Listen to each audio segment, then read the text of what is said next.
Katie Dahl. Katie Dahl. Katie Dahl has friends.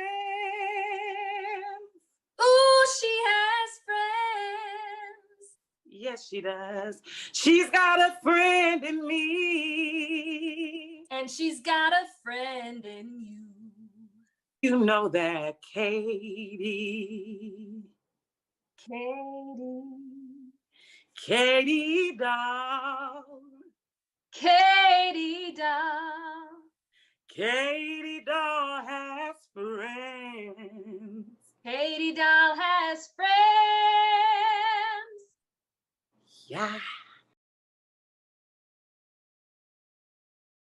Hello, everybody. Welcome to Katie Dahl Has Friends, the music talk show where we play music and talk.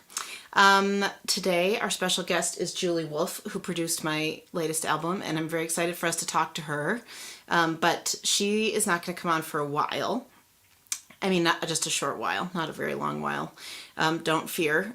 We're going to, first I'm going to sing a song.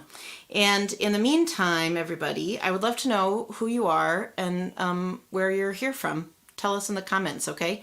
And also, if you want to click like or love or wow or anything like that, then that will help the algorithm know that this is a great show to show to other people. Or if you want to click share. Lots of good things you could do to make the algorithm think that we are great, which otherwise it might not.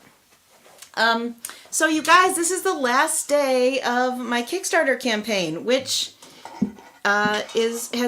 is going great because you all are so nice. That is the reason that it is going great.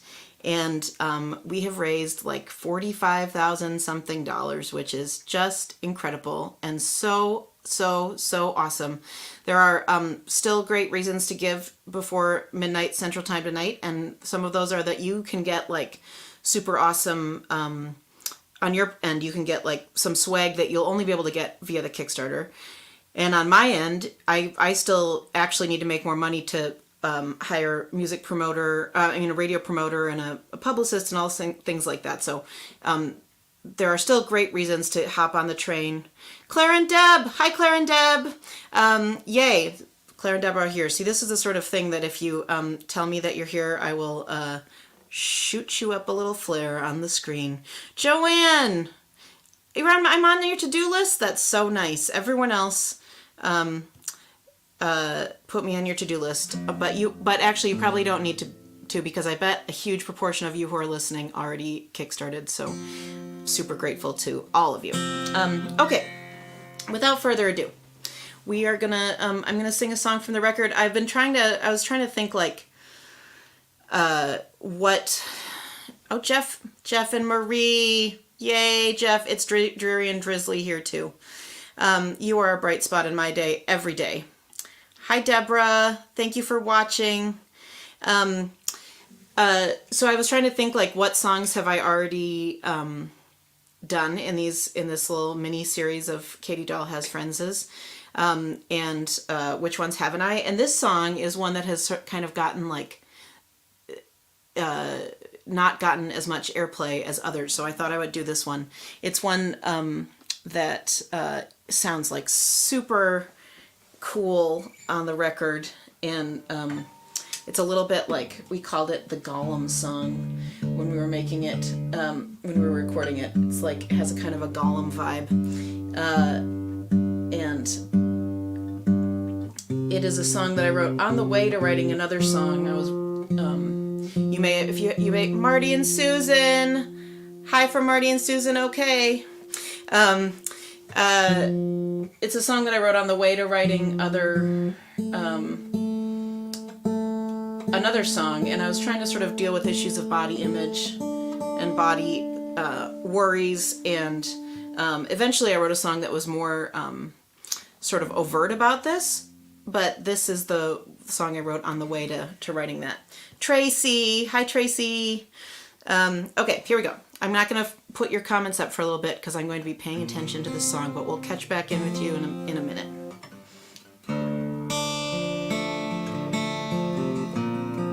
This is called Red, Brown, Blue, Green.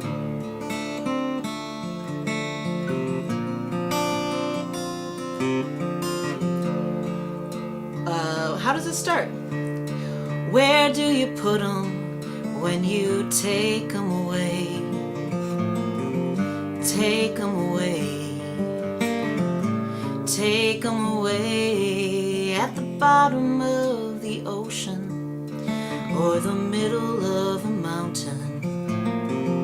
And do they keep on shining when I'm not there to watch them? Can you tell me, do they glitter anyway?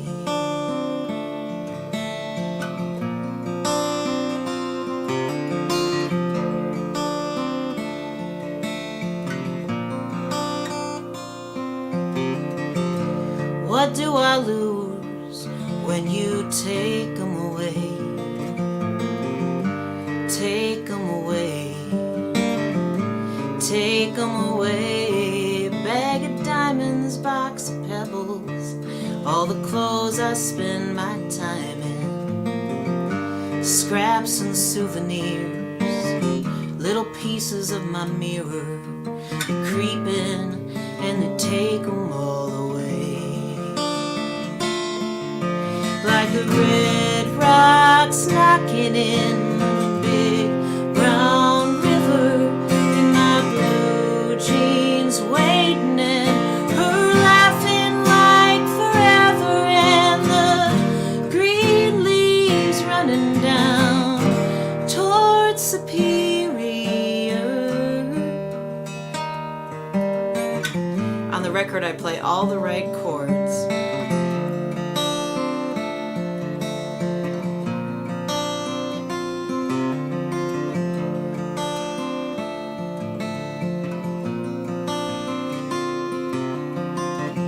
Where do you come from to take them away? Take them away. Take them away. Did you come down from my father? Are you something in the water? When did you begin to live within my skin? When did I let you in to take them all away? Like the red sun setting on the big brown desert, in my blue jeans stepping in, her laughing like forever, and the green thorns glowing on the Joshua tree.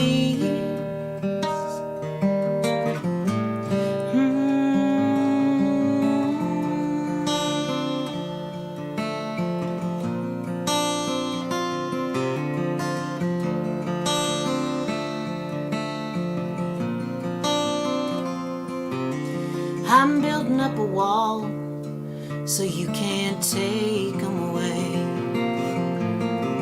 Take them away. Take them away out of corduroy and dreams, all my little busted seams.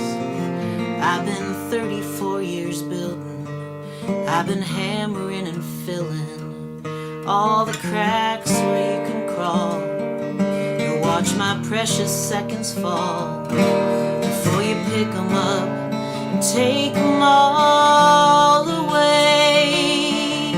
Like the red lamp lighting up the big brown bed, and the blue quilt spread, and her laughing like forever, and the green light flashing from the electric storm.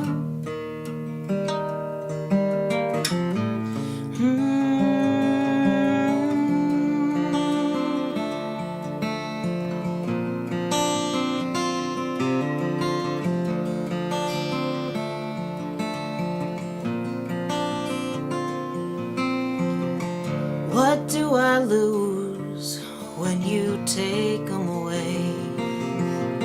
Tell me, do they glitter anyway?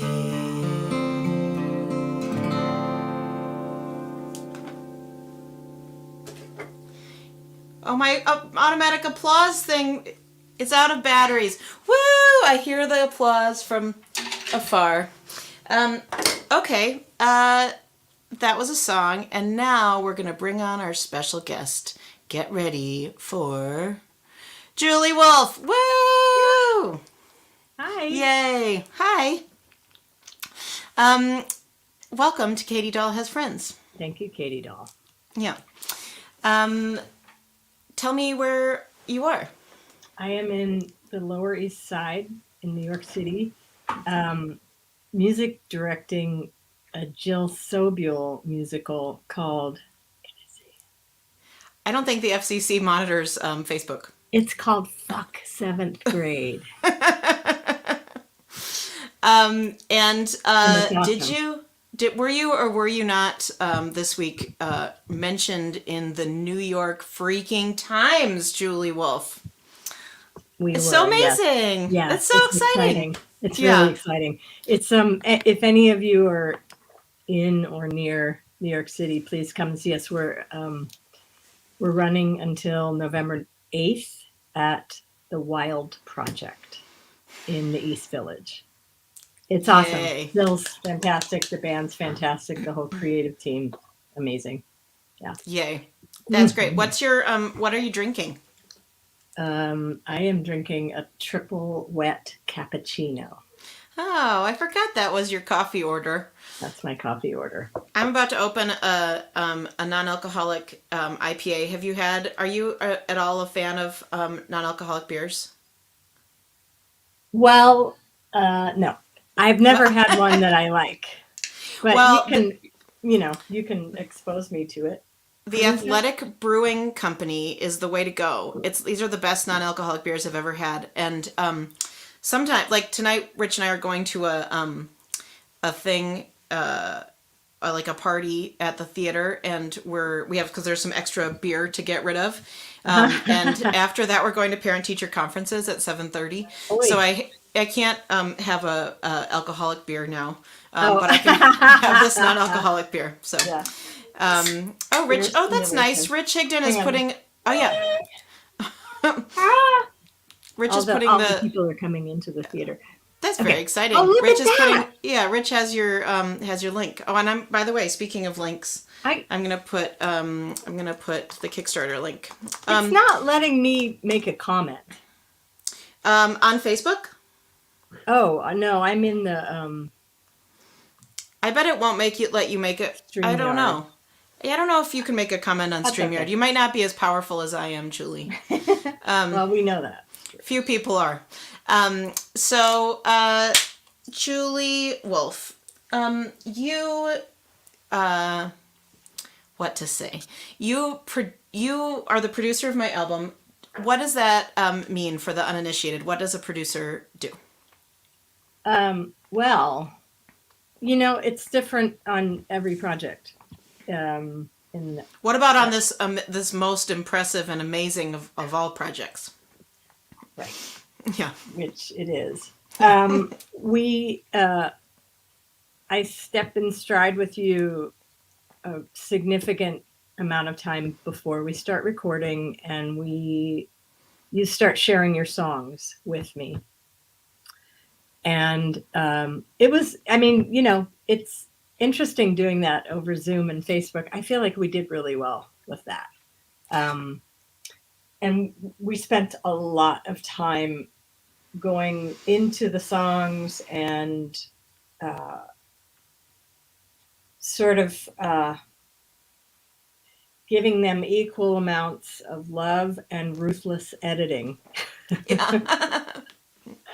Well, it was like the most gentle, ruthless editing ever, but it was very careful. Yeah. Well, Yeah. I mean, I think of as a producer, part of who I am, in my view, is your first audience member. And so, like, when you're sharing your songs with me, I'm clocking how they make me feel, what they make me think about. Are they is there a story arc that I can follow? Am I confused? Am I, I'm sort of taking my own temperature about how they land with me. And then that helps me jump in with you and say, okay, line 3, I totally believed you through the whole song until like this line 3 of verse 2. And then I just didn't believe that. Like, what does that make you think about? And let's look at that. Let's see if we can make that feel more authentic, or even just like drop the word and. Yeah. You don't need to say that. I feel like there were many instances, or at least a few, where we dropped a final line of a verse or a chorus, and it all of a sudden clarified what the emotional arc was supposed to be. And I love that. So that's part of what I do as a producer. I also gathered the personnel, the musicians and the engineers, and figured out where we were going to record. All the while you and I were doing our Zoom and Facebook pre-production sessions. And I think about arrangements. I make suggestions on arrangements. I know I don't do this on every project, but I gave you a homework assignment, Yeah. which you did. And I'm so glad you did. It was to write a song in a minor key, everyone. At least I think that's what you mean. Yeah. I think you gave me some other homework assignments. Also, like listen to this person's phrasing, or stuff like that. Yeah. Or also, like on Jericho, we changed the meter and the tempo, and like that song totally had a coming out party. Yeah. With a new life to it. Yeah. I wanted to ditch that song, and you didn't let me. Nope. I did not. No. So and then once we're in, and so I also like make sure that everybody knows what the schedule is, where they're supposed to be when, and what we're going to do. And then I make sure that they have music to learn, charts to look at. I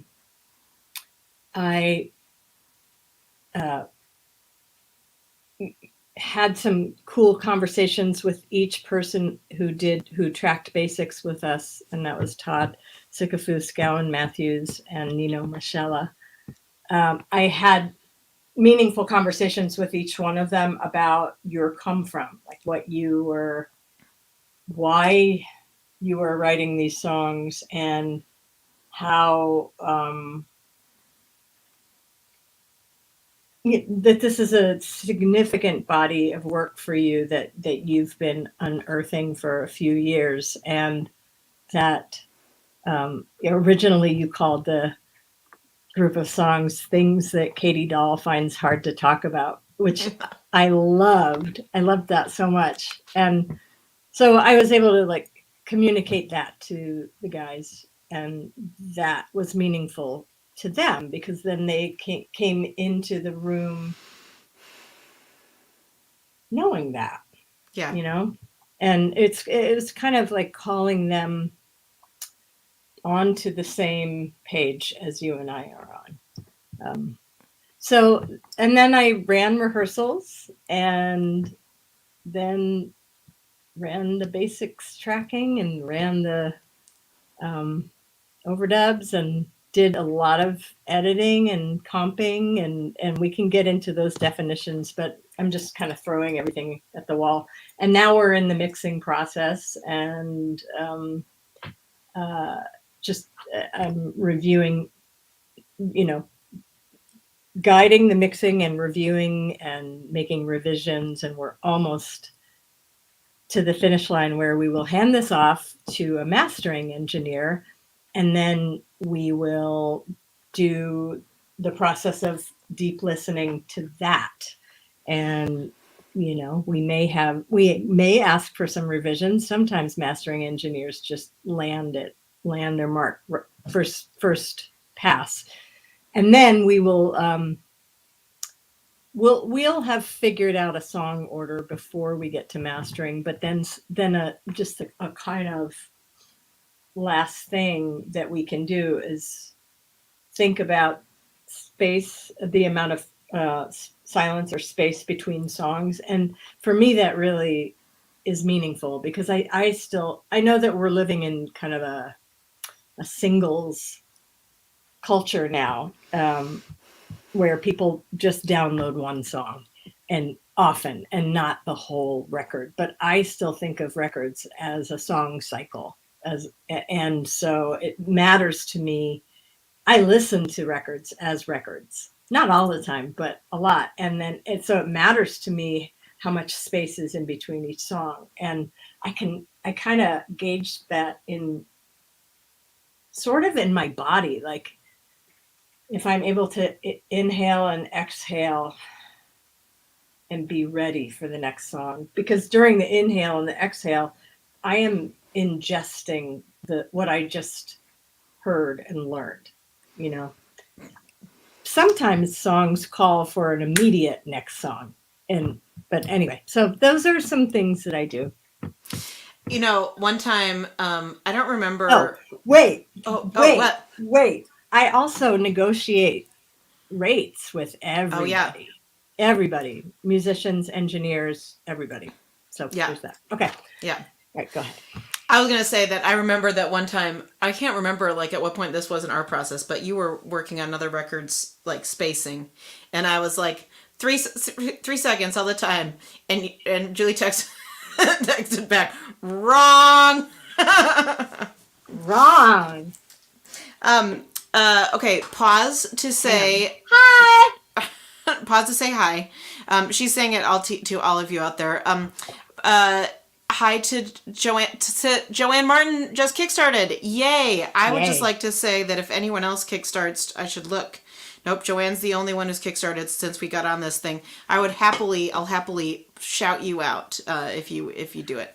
Joanne also agrees. A record is a painting. Yeah. So. And I would say, Julie, that like what drew me to you as a producer. I mean, all those things are your jobs, but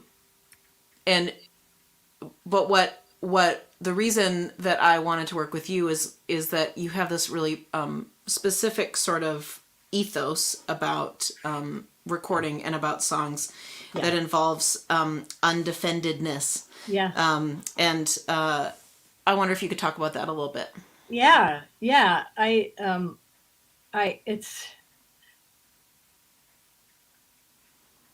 going to start with a wide lens and then come in. I feel like I was kind of built for being a support. Like as a musician, I'm not a front person. I had a whole career touring as a side musician. I love that. And it was the perfect precursor to producing. And part of what I love to do is help someone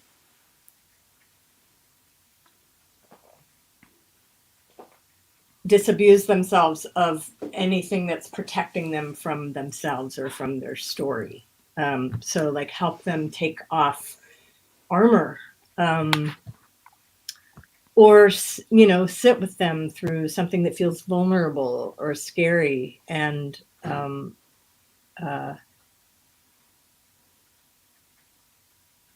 help an artist, whether it's with the arrangement of the song or even more so like when a songwriter is singing, doing their singing parts, helping them.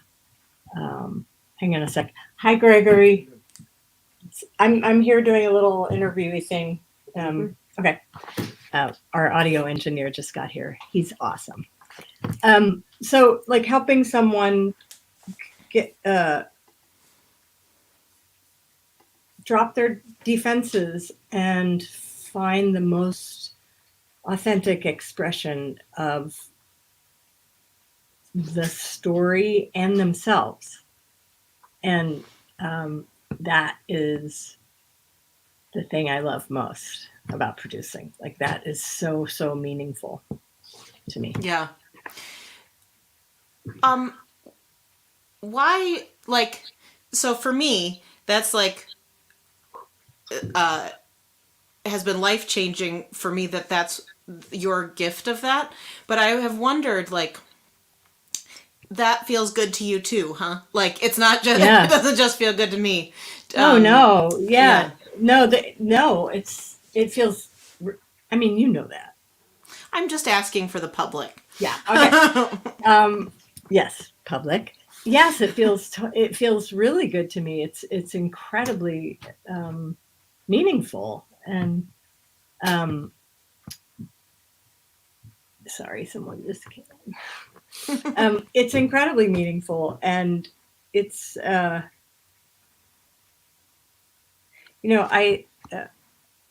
when you were announcing, I think it was when you were announcing the Kickstarter, you referred to me as a midwife, like a music mid or song midwife, and that's how I feel.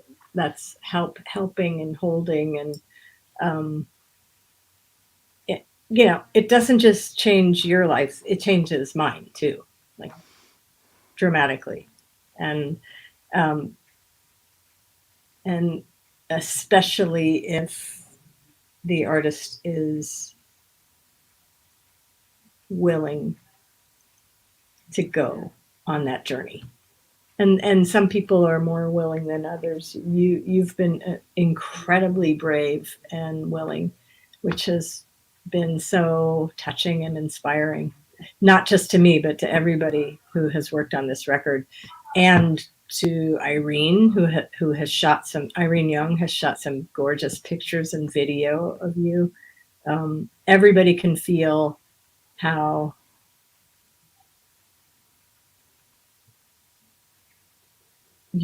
how undefended you have let yourself be in this process. Yeah.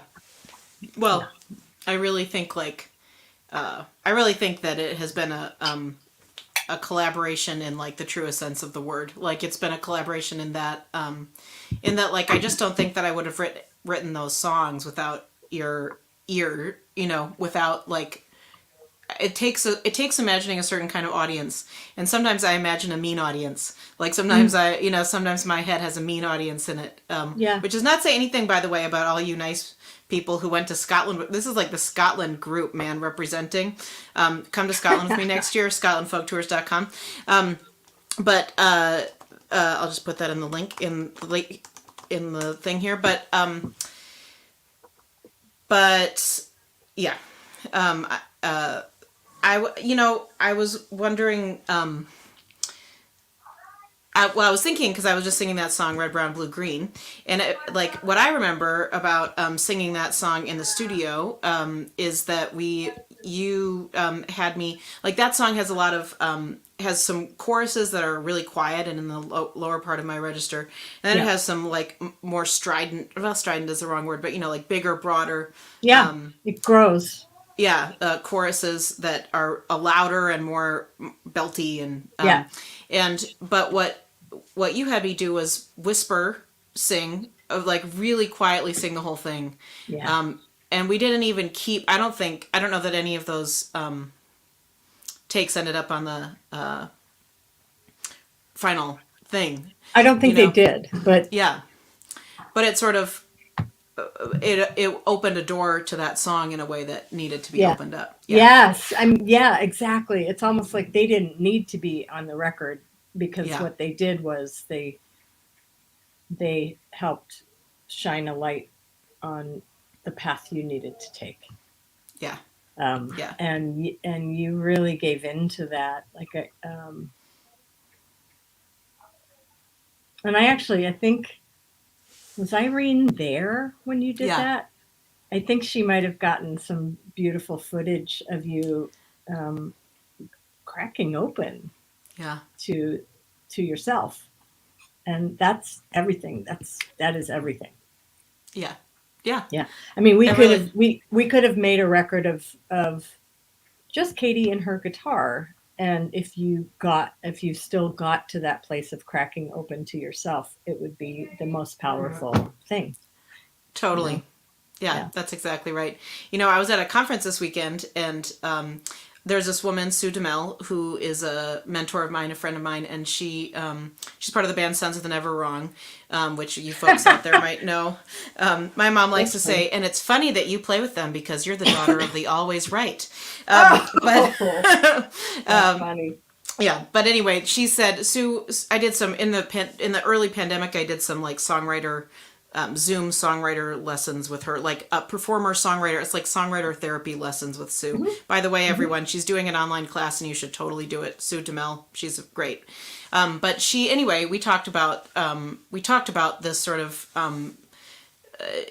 performance and how to and defendedness and stuff like that. And I saw her at this conference this weekend, and she took me aside after showcase, and she said, "Hey, you found a new place in your voice. Like you found a new vulnerable spot in a much more open spot in your voice since I heard you sing last."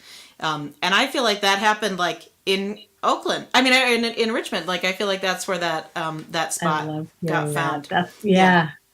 awesome. Yeah, yeah. Oh, So good job, Julie Wolf. thanks. Thank you. Let's see. I have some other things. Well, I mean, you tell me if there's anything you want me to talk about. I'm happy to do it. But I'm wondering how right now you're in the midst of this theater world. Yeah, let me see if I can show you. Oh yeah, please do. Tell me if you can see the stage. We can. It's a little, like reflecty, but we totally can see the stage. Look at that. It's awesome. Okay. Yeah. In the background, you probably couldn't see it. Are high school lockers too high? Like there's a whole row of high school lockers, and then more high school lockers on top of them. It's so great. Awesome. Yeah.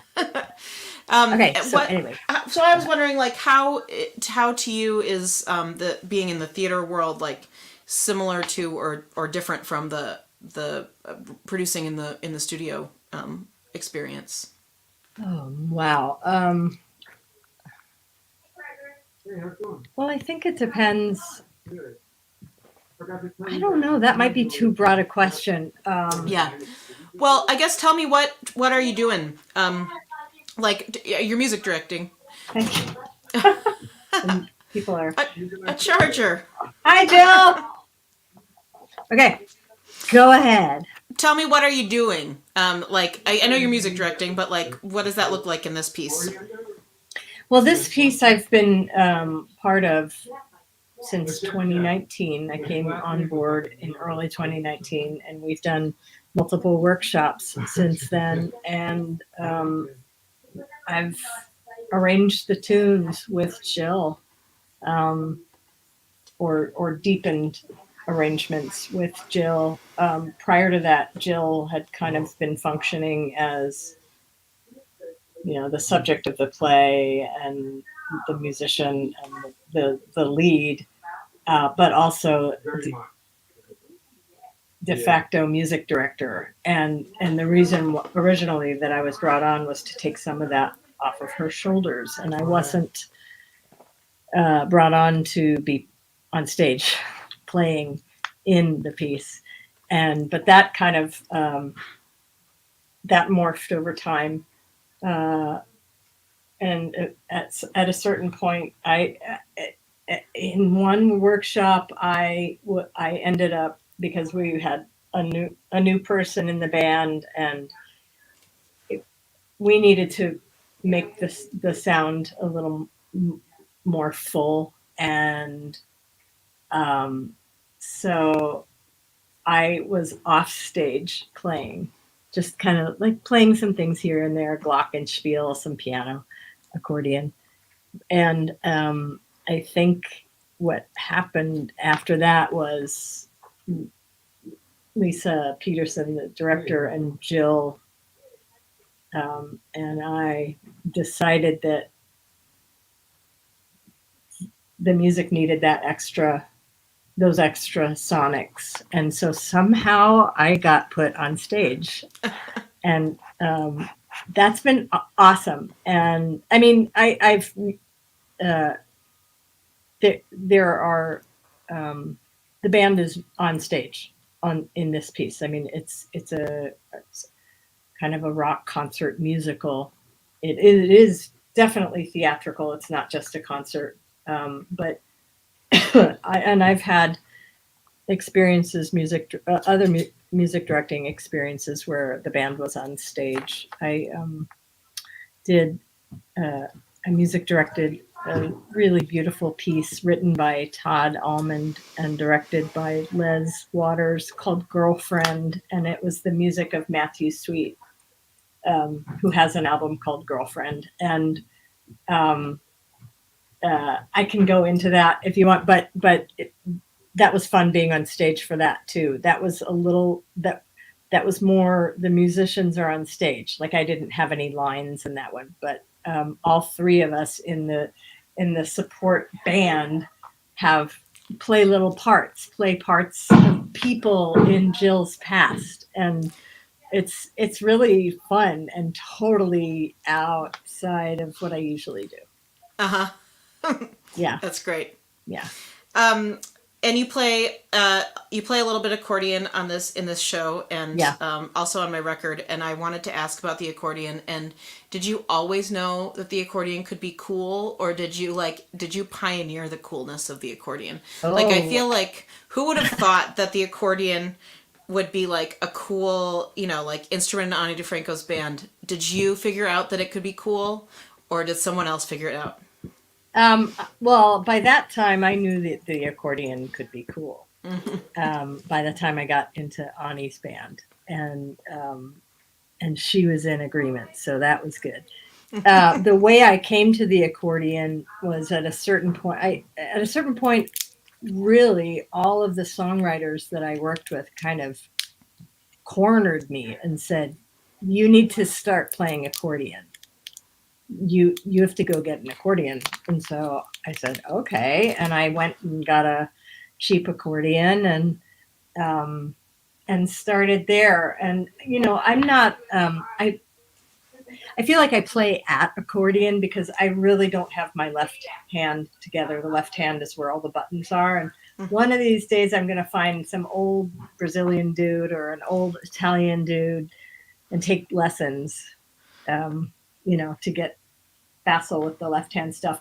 But right away I understood that the songwriters who cornered me were right. It's a beautiful sound, and because I approach it kind of as a music producer, or just as I approach it as a texture, a sonic texture, and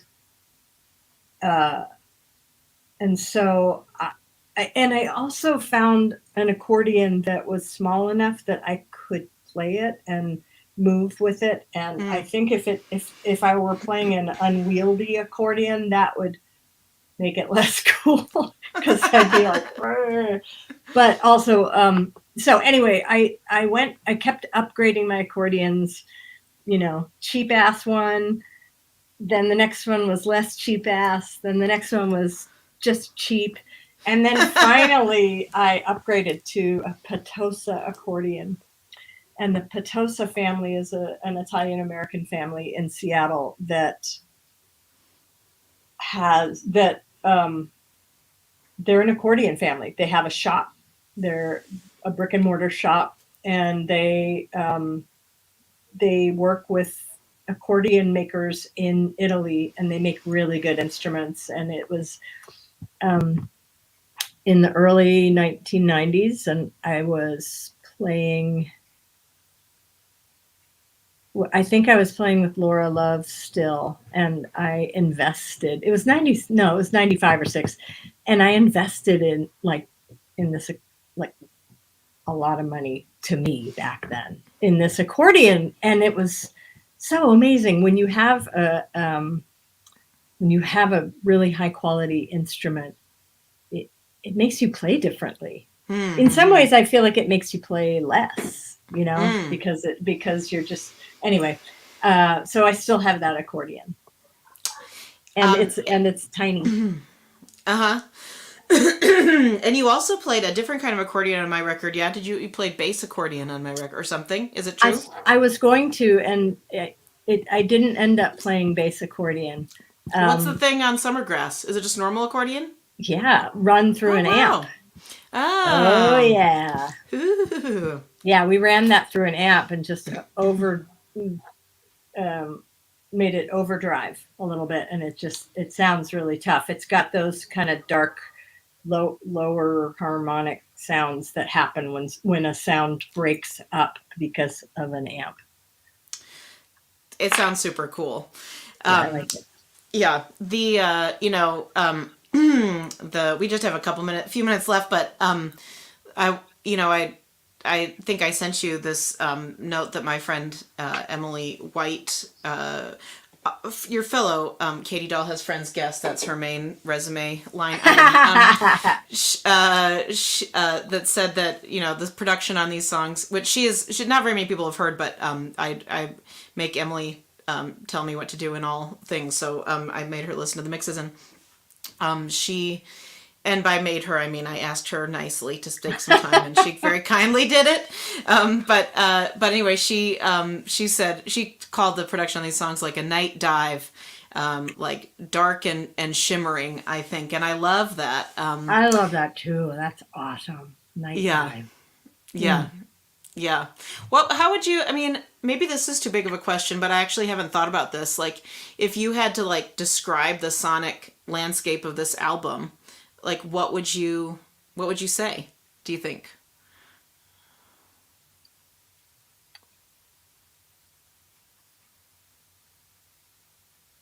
I would say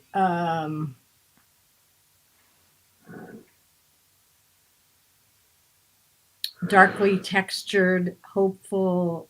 I mean, I love Night Dive. Too bad I can't say that. I know. Sorry, I'm sucking on a Halls. As well, I just got over COVID. I know. This is the worst. Oh my God. 4 of us in this production got COVID. My first time. How would I describe it? Elemental. And by elemental, I'm thinking of the elements. I experience air and wind and earth and water, and that's not just because of the lyrics and the stories. It's because of the sounds that we have made.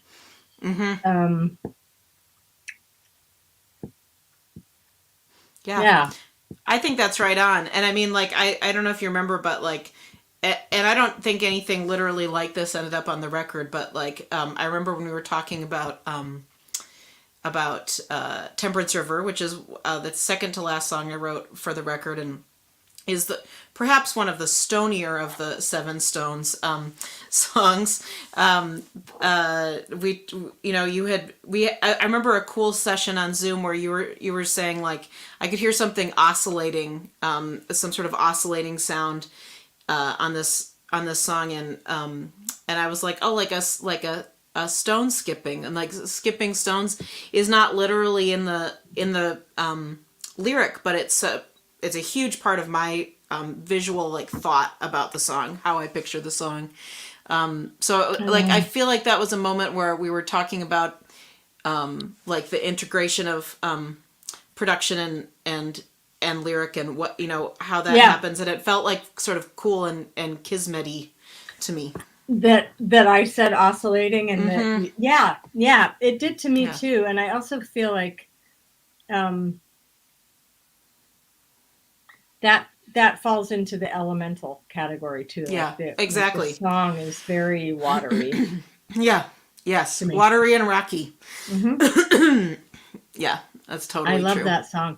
Okay, you guys, I love every single ding dang song on this record. Katie really knocked it out of the park. Thanks, Julie Wolf. It's as good a time as any to say, in case you're just tuning in, that there's a Kickstarter for this record that is closing tonight. And I bet a lot of you who are watching have already given. and even Julie Wolf already kickstarted, which is so nice. But because why did you kickstart? Yeah, tell them about these thumb cups and why you like them. I kickstarted because I wanted, I wanted to get you closer to the goal. Yeah. But I also kickstarted because I wanted my thumb cups. I gave Julie some cups that my partner Rich made that have a little spot for your thumb. They're ceramic so cups. Freaking cool. You guys go get them. Yeah. And I can't guarantee that we're going to have any that aren't for Kickstarter people. Like I have for Wildwood, we made some extras, but I don't think that's going to be the case this time around. So you get yours on your Kickstarter. And if you already Kickstarted, but you want some extra thumb cups, you can add them. There's a cool new add-on thing in Kickstarter. So cool.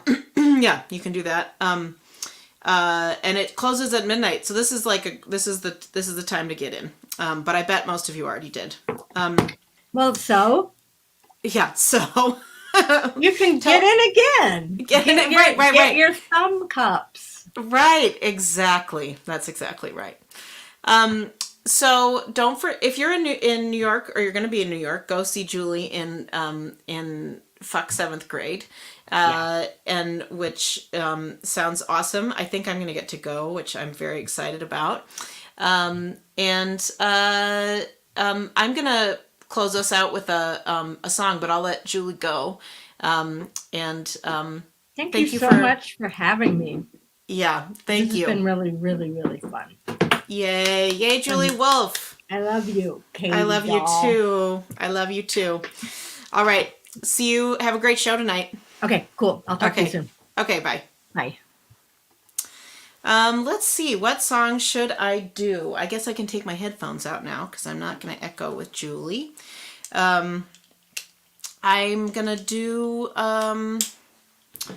another song from the record. And I'm just trying to think of what else I might not have done on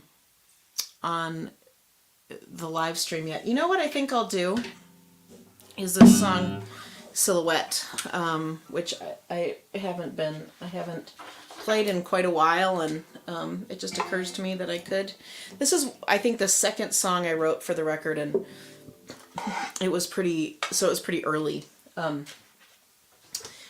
But it needs a thumb pick, which I had mysteriously for my earlier song, so I knew it can't be far.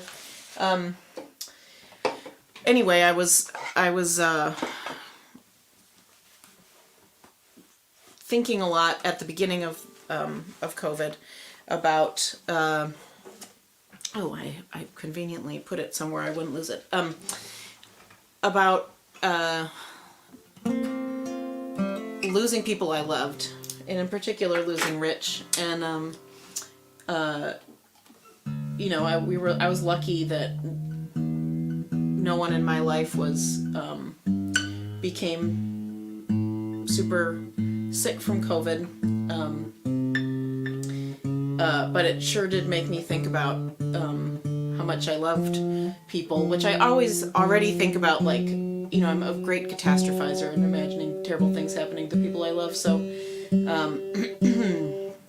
it was no surprise that it was on hyperdrive at that point. And so this is a song, Rich and I had just been in New Orleans for Folk Alliance International Conference in January of 2020, right before everything shut down, and so there's some New Orleans imagery in here. Before I lose people, I just want to say,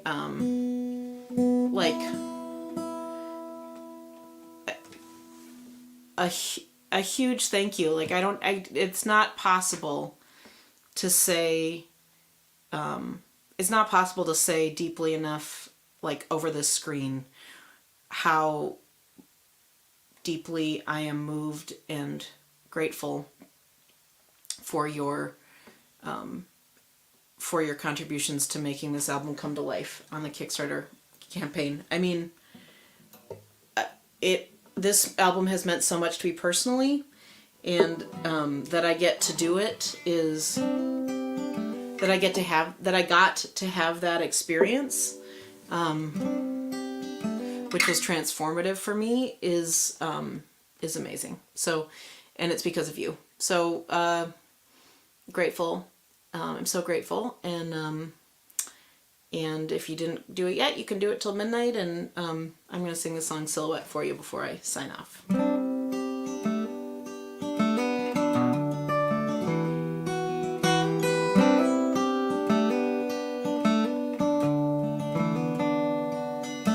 How do you know that you love who you love? Do you wait for a flood? Do you send out a dove?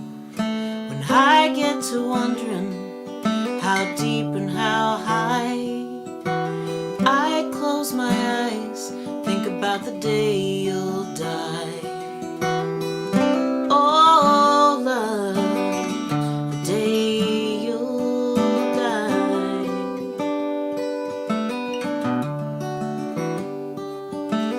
I saw death in New Orleans, smoking a serpent pipe, sipping Scotch bonnet tea. He was looking at you, you were looking at me. He was hanging a bloom on the magnolia tree. Me and you, that magnolia tree. Hey,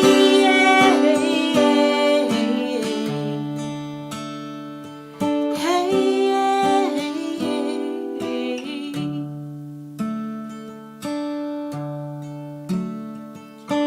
I am a canyon, a red riverbed, stones in my belly, birds in my head. You are the river, on the day you run dry, you'll see me reaching forever, stretching up to the sky. The canyon and the river, you and I.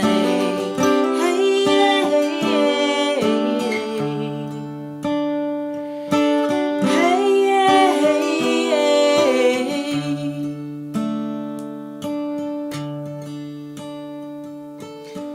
I love the meadow for the graves at our feet.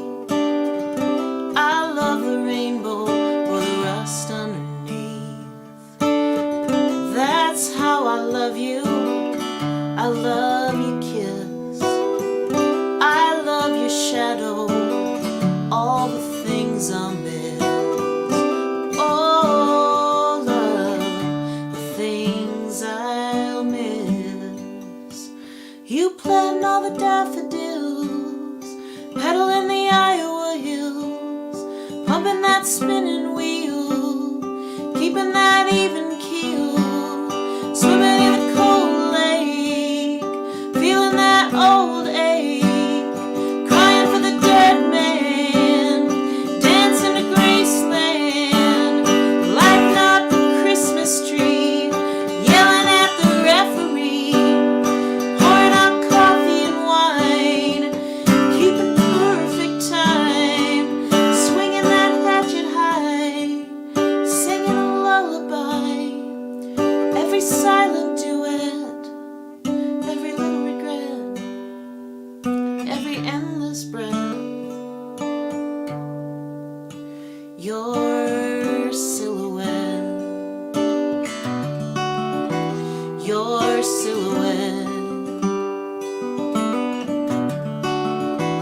your silhouette.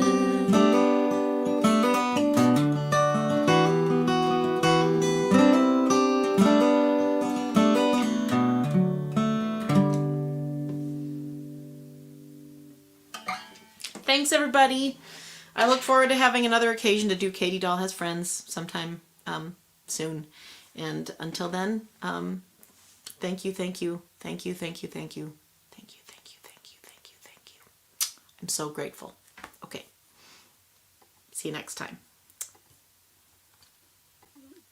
Katie Dahl.